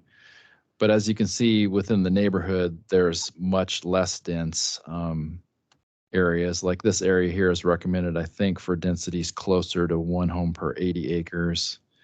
These are truly wild lands, and these areas to the north and west are recommended for densities of closer to 1 home per 160 acres. And the emphasis there is resource protection. So the designation in question is intended to retain rural character and function as transitional area between increased development and resource protection lands. Nevertheless, these lands, this 1 per 10 recommended density, have development limitations beyond the availability of community services, streams, rivers, wetlands, and associated groundwater place constraints on development typically, and resource values and steep slopes similarly limit development. So zooming in a little bit further, here's our 200 acre property with Highway 200. Clearwater River is here. This is Blanchard Creek here, which we'll talk about in just a minute. Camp Utmost Way serves a summer camp, Camp Utmost, which is on a 40 acre parcel right here. There's a gravel pit to the east. And here again is that Clearwater River. There is a private road on the property known as Vanoy Lane, and there are a handful of homes and structures in this portion of the property. This is a bird's eye view looking from east to west of the subdivision as proposed, the subdivision property, I should say, which is fairly open grassland. It was traditionally grazed. Camp Utmost is here. And this is Blanchard Creek Road here and Highway 200 here. This property does have a fairly extensive grazing history with limited residential uses, and again, gravel extraction uses across Blanchard Creek Road. It does have a flood irrigation history as well. However, water rights are intended to be retained by the applicant and not distributed throughout the subdivision. I should note that there is no requirement for irrigation easements on the property per our regulations. The roads that provide access to the property include Blanchard Creek Road along the northeastern edge. Again, Camp Utmost Way is another proposed access point, and then Highway 200 is the primary access. But two new roads are proposed, Road A and Road B. These are proposed to be county standard gravel roads within the subdivision. Walkways are required for the subdivision since it is a major subdivision. However, the applicant requests a variance from the walkway standard, and staff and planning board both support the variance because of the impacts to the property, considering this is a fairly topographically diverse area where the roads are being proposed, and because of the limited utility of roadways in this area, or excuse me, walkways in this area. Individual wells and septic systems are proposed as part of this project. And as was mentioned with the dairy, state law states that flows must remain below a certain threshold for the wells to remain exempt from water rights permitting, and that magic number is 10 acre-feet per year. The applicant has agreed to limit lawn and garden irrigation to limit well output, and what that amounts to is limiting irrigation to 3,485 square feet per lot. And really the only way that you can keep track of that is to meter wells. So that's one of our recommendations. And we're also recommending that a reporting occur annually, both to DNRC and to the planning office, to make sure that 10 acre-feet is adhered to as a maximum. As most folks know, this is in a very wildlife-rich landscape. It is near the Blackfoot Clearwater Wildlife Management Area, where you see a combination of both large carnivores and game species. Your carnivores being grizzly bears, gray wolf, mountain lion, and of course, you're near the game range with all kinds of elk and deer. Human attractants can cause trouble for both predator and prey, and subdivisions can be a problematic mix when you bring all those things together. Clearwater Junction already has had a number of incidents requiring both relocation of species and the need to destroy certain individual animals. So there's been multiple attempts at development on this property, but one consistent theme that we've heard is that 20 lots, and this comes from Fish, Wildlife, and Parks, 20 lots is really the maximum number of lots that would be manageable, considering there will be attractants, there will be distractions, if you will, that bring animals onto this property. So we feel in hearing from agencies and departments that other mitigations will be necessary even to sustain the 20 lots in a way that makes sense for wildlife. So one of our recommendations is bear-resistant garbage. And bear-resistant garbage cans are automatic, or they need to be the automatic variety that essentially stay closed until they're dumped. And our own Republic Services, one of our providers locally, does allow for these kind of cans to be distributed. And So regardless of who the provider is, well, my understanding is that Republic is the one provider. I think there's maybe some discussion about that, but the condition does specify Republic because I've confirmed that they're the one provider that does absolutely provide bear resistant cans. I think there's maybe some conversations as to whether the other provider does allow for those types of cans too, but I've heard that disputed. So so going for, I guess I'll wait until you're done. Sorry, sure, go ahead. yeah, Yep. sure. So one of the major areas that's been discussed is the sensitivity of the Blanchard Creek riparian area on the northeastern portion of the parcel. As proposed, the Blanchard Creek riparian area is contained within an 8.64 acre common area. Past grazing has degraded this resource and dewatered this reach of Blanchard Creek. Blanchard Creek runs in the spring, and it's considered one of the better fisheries in the Blackfoot. Five Valleys Audubon hasn't been on the property recently, but in past inspections, they've noted a diversity of bird species on the property. And their recommendation, not just theirs, but our recommendation after hearing from them, from Fish, Wildlife and Parks, from Clearwater Resource Council, is a restoration plan for Blanchard Creek.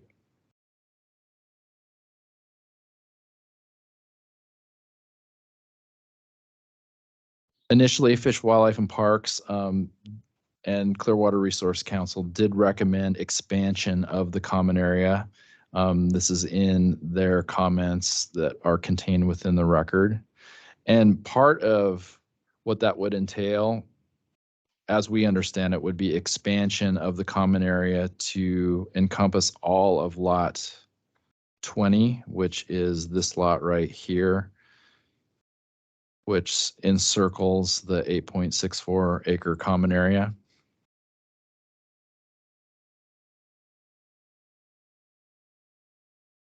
Five Valleys Audubon also chimed in to this effect, recommending the elimination of lot 20 based on the scale of the creek and the value of the riparian resource. And also the county's Parks, Trails, and Open Lands Department felt that expansion of this common area would provide sufficient space for Blanchard Creek's shifting creek channel. So the condition in the staff report is actual expansion of the common area to encompass lot 20. And as part of that recommendation, we had some permissive language that would allow recuperation of the lost lot 20 so that it could be contained within the lot immediately to the west, which is lot 19.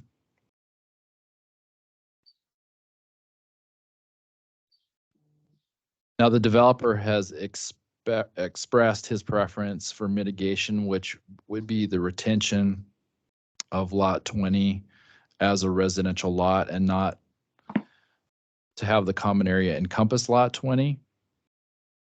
So his preference is that any riparian area mitigation should consider the fact that lot 20 should be a buildable residential lot. So commissioners, we are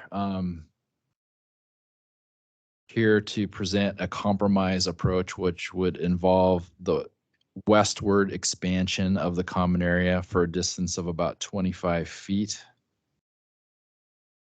And that's represented by this green band here along the western edge of Blanchard Creek. So what that means is the common area would expand from about 8.64 acres to roughly 10, maybe even up to 10 1/3 acres. These are just estimates at this point, and this graphic isn't intended to be joined to the condition that we're recommending, but it just illustrates what this might look like.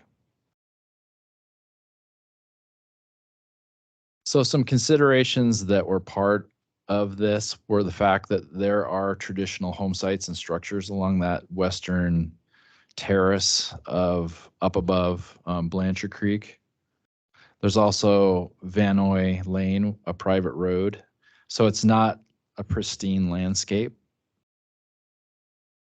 It would allow Lot 20 to remain buildable for the sake of the developer, but it would allow for a little more gain on some riparian area buffer as well.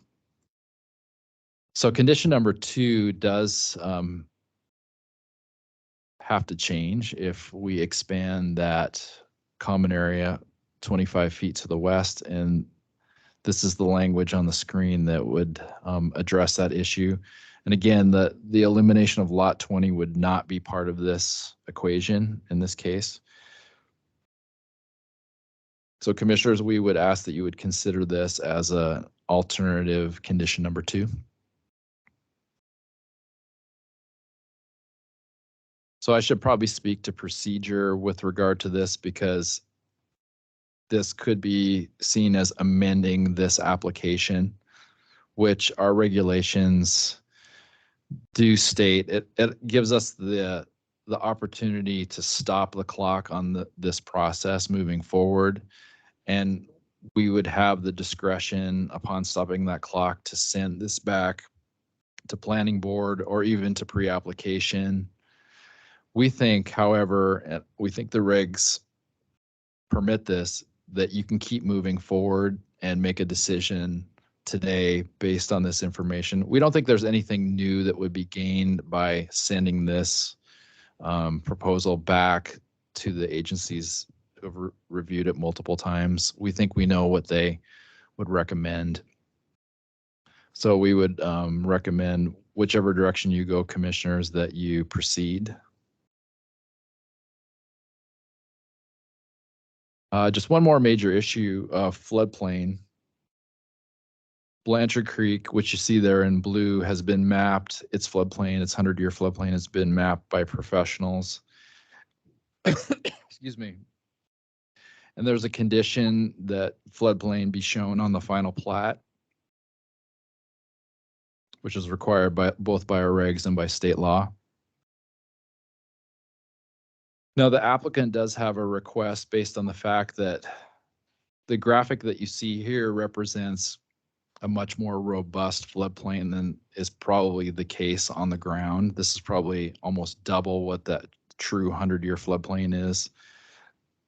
So the developer would like the option to conduct an updated study that might actually shrink the floodplain. We think this is a supportable approach,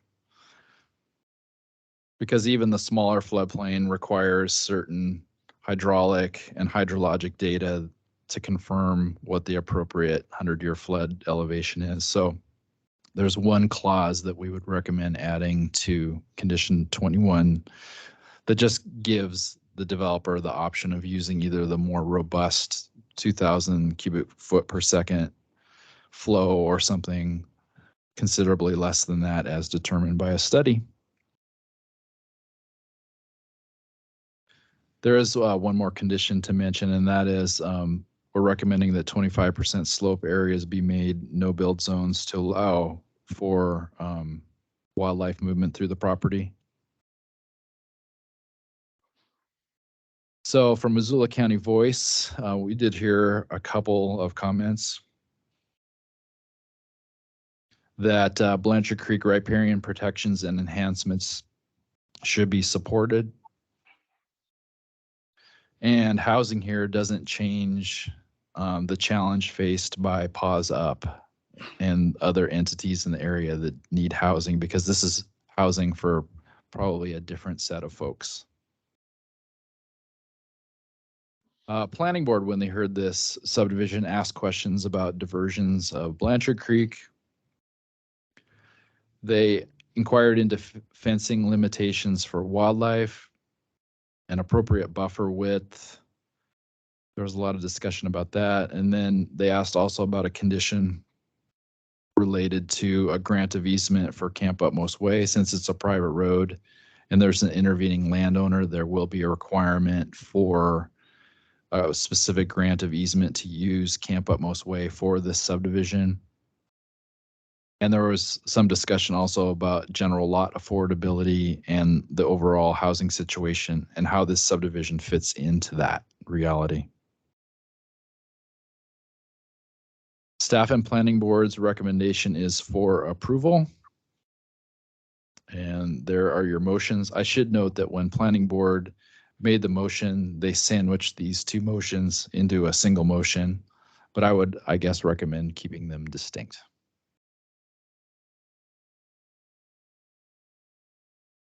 Thanks, Tim. Is there anyone from IMEG? Hey, yeah, can you all hear me? Just a second. We're going to turn up the volume. Okay. I can always yell into my mic. Okay, I think that sounds good. Okay, and then I might need the option, I don't know if Violet can grant it to me, but the ability to share would be great. Although I don't have a big poster board like Ron, you'll have to suffer through another PowerPoint. Okay, thanks, Joe. Yeah, Should looks like be I have able the to option now. to share. I'll try to select my screen. Can you confirm that you can see the actual PowerPoint screen and not the minimized note screen? Looks good to me. Oops. Okay. Yep, we're good. Okay, great. Well, my name is Joe Dennert, and I work for the IMEG office in Missoula. And we are representing the landowner and applicant, Mr. John Richards. Tim, thank you so much for your work on this project and also for the thorough presentation. I think you've laid the necessary groundwork to have a good discussion today and one that hopefully results in approval by the commissioners. Really, the point of my presentation is to highlight growth policy compliance, the need for housing, and agency collaboration, as those are the main factors driving this proposal. I've outlined the timeline for the 20 lot proposal above, but you'll notice two dates in there, two older dates for different subdivisions. I understand the scope here is for the 20 lot, but they provide some valuable context, and I'll be referencing them later on in the presentation as well. The 119 lot from 2007 wasn't approved based on density concerns. The county allowed Mr. Richards at that time to revise his proposal without resubmitting a new subdivision application. He modified the proposal and called for a 59 lot subdivision. Ultimately, the 59 lot subdivision was also denied over density concerns. And Mr. Richards went back through the subdivision application process and submitted a new 59 lot subdivision with building envelopes, which left a significant amount of open space, which was then again denied over density concerns. And the Missoula County Rural Initiative staff and Fish, Wildlife, and Parks, they raised concerns over density and then wildlife conflicts.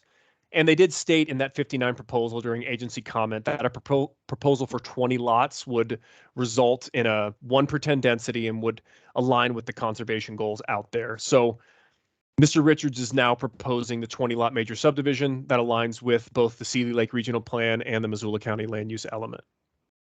Before diving in to those three tenets of my presentation today, I do just want to highlight again the variance request. CAPS has recommended approval for it, and this variance is from the requirement to have that non-motorized facilities along subdivision roads. I've tried to outline them there in the green, but that green line would extend along the road there. The proposed lot sizes are in alignment with a rural character for this development, and the fact that there's no existing non-motorized facilities makes us believe that this is warranted on top of the hardship for putting extra non-motorized infrastructure along some of those slopes that Tim mentioned. So obviously one of the main components of this proposal is land use designation and growth policy compliance. The property is unzoned and it does substantially comply with the regional plan land use designation and also complies with the growth policy amendment goals number 1 and number 8 by providing ample protections along Blanchard Creek and proposing houses near a commercial use corridor. Now there are over 1,000 acres of land, not including the 200 acres in John's proposal. And that's what I've highlighted on this slide, or attempted to highlight on this slide. with this 1,156 acres of very low density rural residential land. Now, the majority of that land is public land and actually, incapable of being developed. So with a 1/10 designation on over 1,000 acres with that designation, really the area is technically slotted to include about 115 homes. Now, typically that density would be dispersed throughout a designated area, but as I just mentioned, it's mostly comprised of public land or undevelopable land. So he's proposing the 20 lots, which do align with the 1/10 just for his property. And it's really worth mentioning here too that this development isn't in the middle of nowhere. Typically, when there is a commercial corridor slotted for 1 dwelling unit per 1 acre, which are the red areas on this screenshot of the Seeley Lake Regional Plan, there's places for people to live who work nearby. Instead, in this case, we have 1 dwelling unit per 160 acres north of Highway 200 and 1 dwelling unit per 10 acres on mostly public land with 1 dwelling unit per 80 acres south of Highway 200. As growth policy goal number 8 states, I think in this case, we do have the chance to proactively plan and provide for logical growth while also preserving the rural character. The reality out here is that this is really one of the only available properties within this land use designation that allows for development. So the landowner has experienced time and time again concerns over density being the deciding factor in denying his proposals, which results in the 20 lot being proposed here, which does substantially comply with all applicable regional plans. Regarding the need for housing, I think probably one of the clearest indicators for lack of housing out here in this area is the fact that Paws Up has purchased the hotel at Clearwater Junction and 2 motels in Seeley Lake just to house their employees. Like I mentioned in the growth policy slide, the land surrounding Mr. Richards' property is mostly public with private land dispersed throughout. I know that everyone definitely understands the challenges that come with developing in the rural landscape, but I also think everyone agrees that there's a need for housing in this area. Housing out here is limited and requires a commute from either Missoula or Seeley Lake for employment. And in this case, Mr. Richards is in a unique position to reduce infrastructure costs due to the nature of his business, which is a significant factor in determining housing prices. I referenced this in the timeline slide at the beginning of the presentation. Outlined above here on the left is the 59 lot proposal that came about after the 119 lot was denied due to density concerns. As I mentioned, the 59 lot was subsequently denied due to density concerns and wildlife concerns, which led to the proposal that you see here on the right.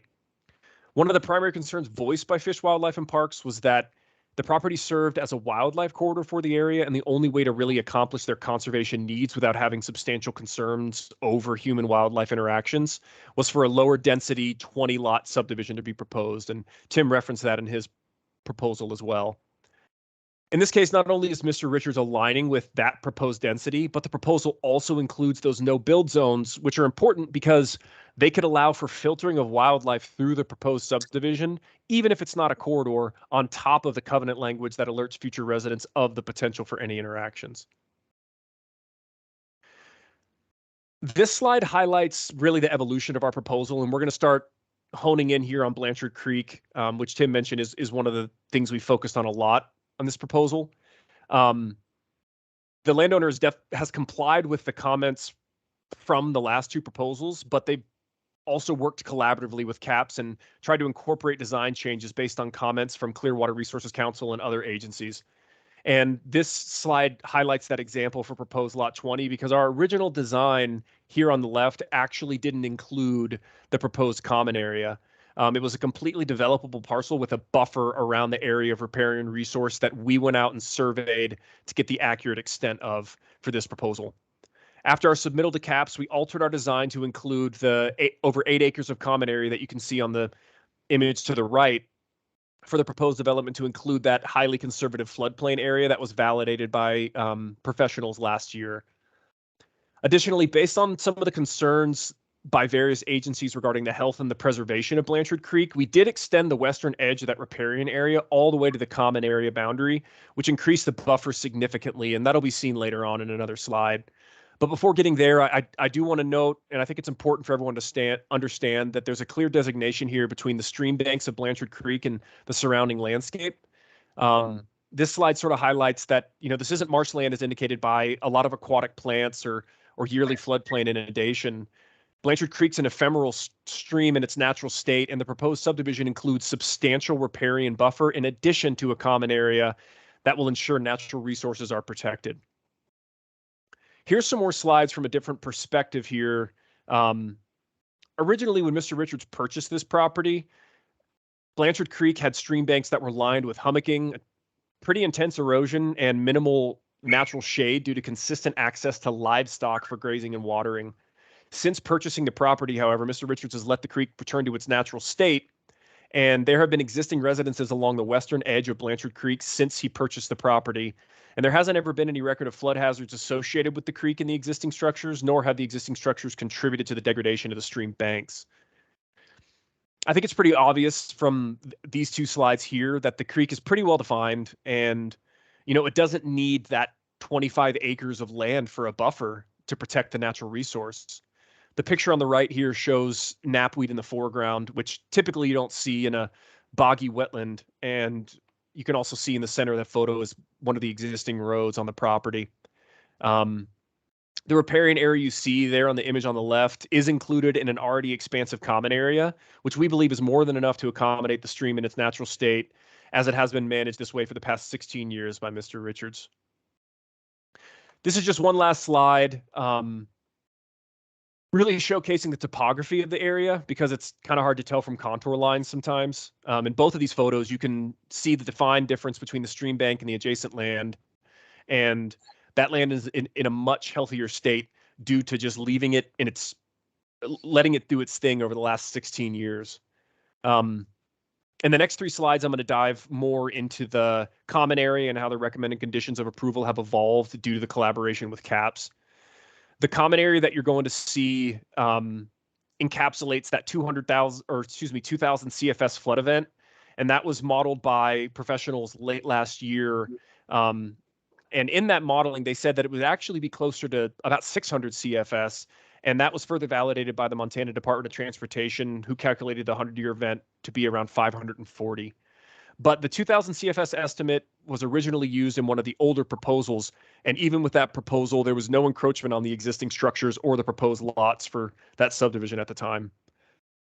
So here, as Tim showed in his slide, this was the proposal with the old condition of approval number 2. After we originally reviewed the staff report provided by CAPS, we requested that it be removed from the recommended conditions of approval. But during the planning board meeting, the board members recommended approval of the subdivision with that condition and encouraged the developer to collaborate with the county to find a middle ground that would both allow for the development and also preserve the natural resource of Blanchard Creek. And even though we felt like the originally proposed 8-acre common area offered substantial protection, we did take planning board's recommendation to heart and met with the county to try to come to a middle ground. This represents the original layout for Lot 20, which we proposed without the middle ground option, and shows the extension of that riparian buffer that I mentioned earlier in the presentation. And it's indicated by these numbers that are kind of hard to read, but you can see it even without the expansion of the common area. It ranged from 25 feet at the smallest to over or close to 100 feet at some of the widest areas. But the expansion of the riparian area is included with the newly proposed condition of approval number 2, which you saw on Tim's presentation, and I've included it here.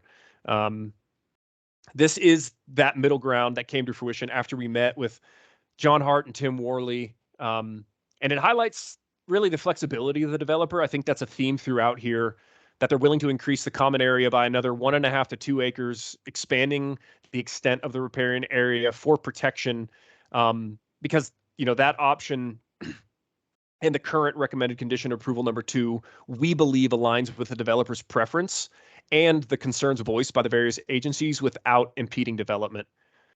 In this specific case, I hadn't gone through this process before, but I think it's a great example of collaboration between landowners, planning staff, and the county, because the expansion of already a robust common area offers ample protection without it being necessary to impede all development on the lot.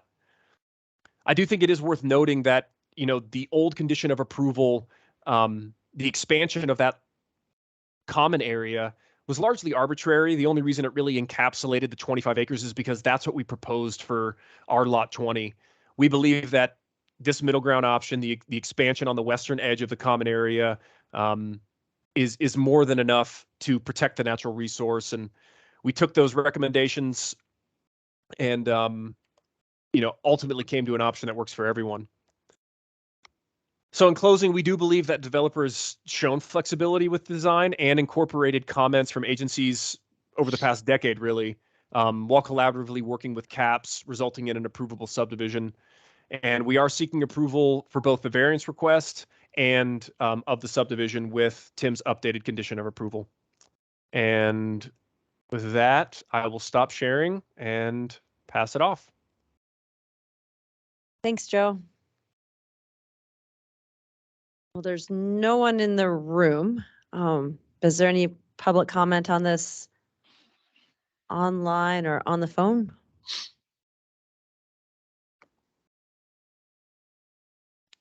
Okay, I don't see anything. We'll close public comment. Oops. Nope, we're not going to close it. I see a Bill. I don't know who Bill is, but Bill, your hand is raised. This is Jennifer Jetty commenting. Okay. My husband Bill and I own property across from the proposed subdivision, and I did submit a letter expressing my thoughts on the subdivision. My understanding is that the planning board did recommend a larger riparian area on Blanchard Creek. And I just want to say that I think that we need to hold tight with that. I think that that's important. I think that out here, it's rural. We have birds, we have a wildlife, we have all kinds of public that enjoys that kind of ability to recreate and enjoy those natural resources that make us what we are, make Montana what we are. So I would, the only way that I can be in support of this is if we do take that into consideration and ensure that the riparian area is as big as it possibly can be. That's all. Thank you, Thank you. Jennifer. Thank you, Jennifer. You're welcome. Any more comment on this? We don't have anyone on the phone. Don't see any more hands. Oh, nope. Randy Arnold. Yeah, Commissioners. Hi, Randy Arnold, Regional Supervisor for Fish, Wildlife, and Parks. Just want to take a second to appreciate the work that the planning staff and Tim Worley and his crew put into really spending a lot of time on this. We did comment extensively on this proposal. And we did provide a lot of recommendations for mitigations, and just want to appreciate the landowner and the county staff's work in addressing as many of those as they could. I think remaining for the commissioners are these concerns about that lot 20 and the potential impact to that riparian area. I'm going to kind of stay clear of that if I can. You guys have decision space there. I think the county staff has worked hard to find that middle ground, and it does represent some mitigation there. It was a compromise.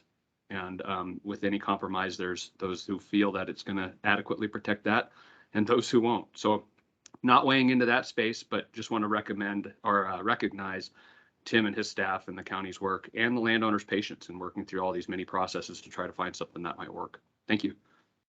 Thanks, Randy. Okay, any more comment before we close public comment? Okay, I think we're gonna, yes, we're closing public comment.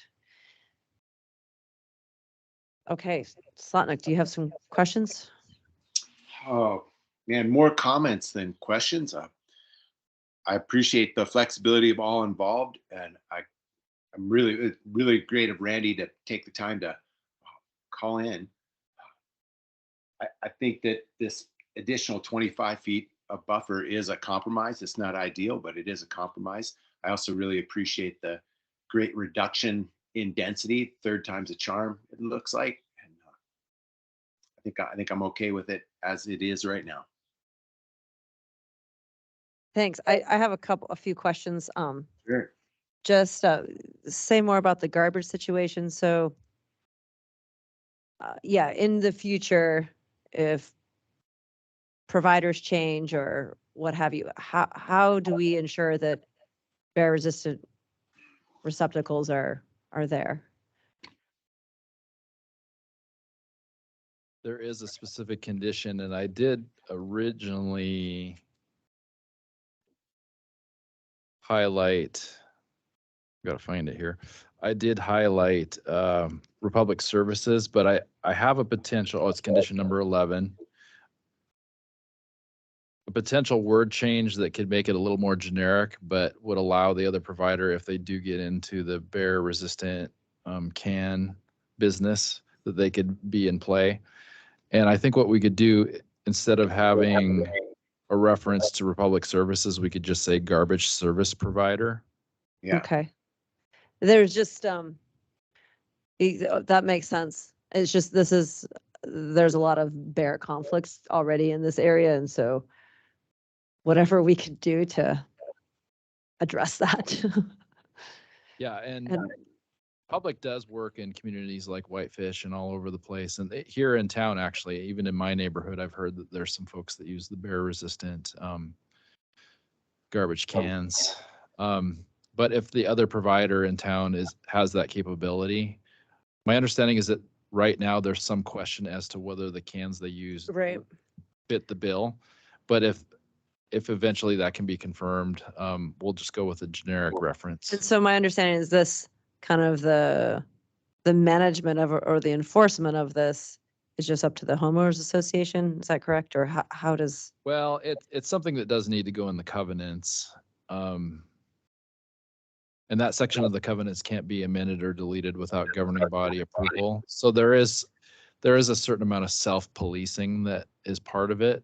But I think when folks on the front end, and you're going to get out-of-staters that move here presumably, when they start with bear resistant cans, they'll get used to it, as opposed to starting with something else and then having to move to the bear resistant cans. I was familiarized with these down in Big Sky a couple of weeks ago, and as long as you don't have your garbage just mounting high, they're not that difficult to use. They're pretty reliable. Great. I just want to make sure that they're used from the beginning, whoever the provider is.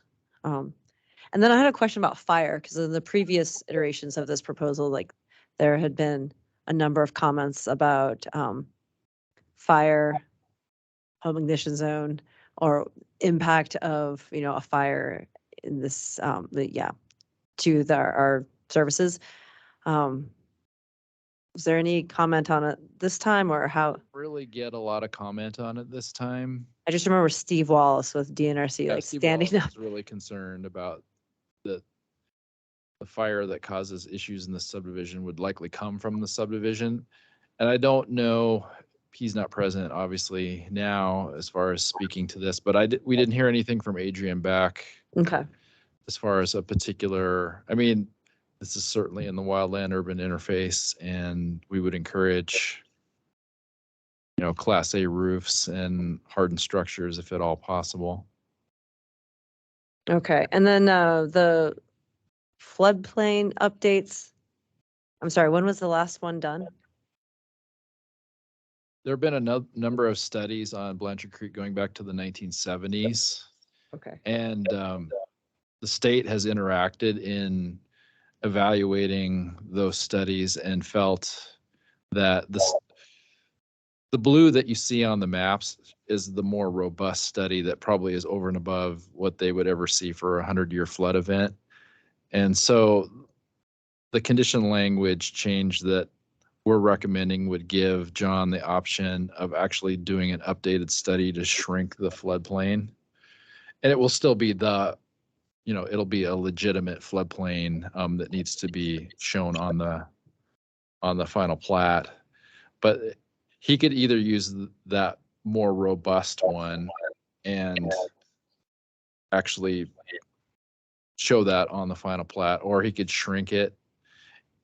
In either case, it doesn't really matter as far as structures, because nobody's going to be building structures in that common area. Got it. Okay.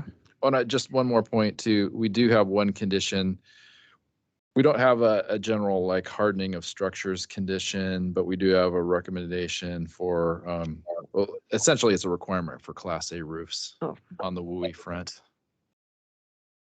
And then there was I don't know, a half dozen bullets or so the planning board had questions about, or that were planning board questions, and those were answered, or how were those answered? Let's see, let me go back to those real That quick, just slide, for sorry. my own edification.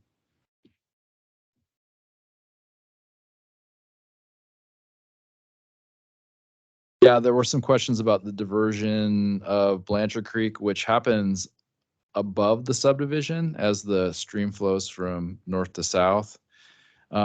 Traditionally, the previous landowner would flood irrigate, and John still has water rights. And I think there were basically questions that got at, could we keep the diverted water in the stream instead, as opposed to diverting it elsewhere? And we don't really have any regulatory oomph to get that accomplished with this. Okay. As far as we could tell. There were some questions as to whether perimeter fencing could be eliminated within this subdivision, but my understanding of state law is even though you can encourage wildlife-friendly fencing, you can't prohibit a landowner from fencing their perimeter. That's been my understanding for years. And then there were questions about Camp Utmost Way, why an easement might be required, and that's because there's actually a landowner between Highway 200 and this subdivision, and that the original easement didn't anticipate this level of development, so they will have to get a grant of easement for this subdivision. And there was a lot of discussion too about lot affordability and how this subdivision plays into the current housing situation. Could it really make a difference as far as employees for something like Paws Up? Or is this going to be mainly out-of-staters? So it was more, these were more just general discussion items with planning board. Thanks. I don't have any other questions.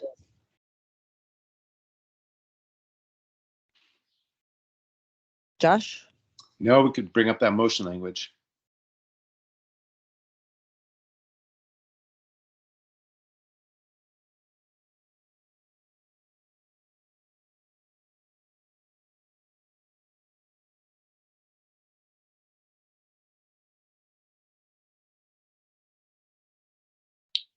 All right, so should we do these one at a time?